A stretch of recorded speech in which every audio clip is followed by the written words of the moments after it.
চলতে থাকুক। বিএনপি যদি মনে করে সব তাদের শুভাকাঙ্ক্ষী, ওয়াকার তাদের কাছের লোক, চুপ্পু হচ্ছে তাদের আব্বা, চলুক, সমস্যা কি? আমরা চুপ্পুর অপসারণ চেয়েছি, ছাত্ররা চেয়েছে, বিএনপি চায় না। তাদের আব্বা হচ্ছে চুপ্পু সাহেব। এ চলে গেলে নাকি ইউনূস নাকি 30 বছর ক্ষমতায় থেকে যাবে। এটা এই ওয়াকারই তাদেরকে বুঝিয়েছে, এই ডিজিএফআই তাদেরকে বুঝিয়েছে।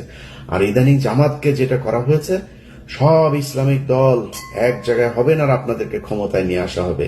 দুই দলকে দুই দিক দিয়ে মূলা ঝুলায় এমন একটা অবস্থায় দেশ নিয়ে যাওয়া হবে, তারপরে বলবে যে জরুরি অবস্থা। জরুরি অবস্থার পরে সারা দেশে চাঁদাবাজি তো এখন বিএনপি করছে। আওয়ামী লীগের সব ভুলে গিয়েছে তো মানুষ, কারা আওয়ামী লীগের চাঁদাবাজ নামও ভুলে গিয়েছে।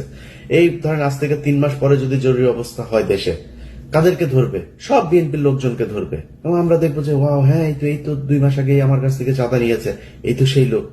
2 বছর আগে কে কি করেছে সেটা ভুলে যাবে মানুষ। এটাই নিয়ম। 2001 থেকে 5 পর্যন্ত এই দেশে লুটপাট হয়নি। মানুষ গত 15 বছর সেটা বলেছে নাকি? 15 বছর আওয়ামী লীগের কথা বলেছে, এখন আবার নতুন করে বিএনপির কথা বলবে। এটাই ওয়াকার চায়। এইভাবেই ওয়াকার তার গোয়েন্দা সংস্থাকে সাজিয়েছে এবং ডিজিএফআই প্রতিটা অন্তত 90% সবকটা হচ্ছে গিয়া এই মিশনে জড়িত।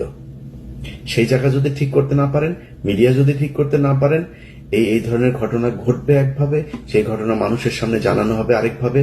সাজানো নাটক করে করে তারপরে গত 15 বছর যেভাবে হাসিনাকে রাখা হয়েছে, ঠিক একইভাবে বিএনপিকে কালার করার জন্য সেই কাজে করা হবে। যাই হোক, আমার বক্তব্য যদি আপনারা বুঝে থাকেন, আশা করি এর পরিবর্তন আপনাদের ভেতরে দেখব।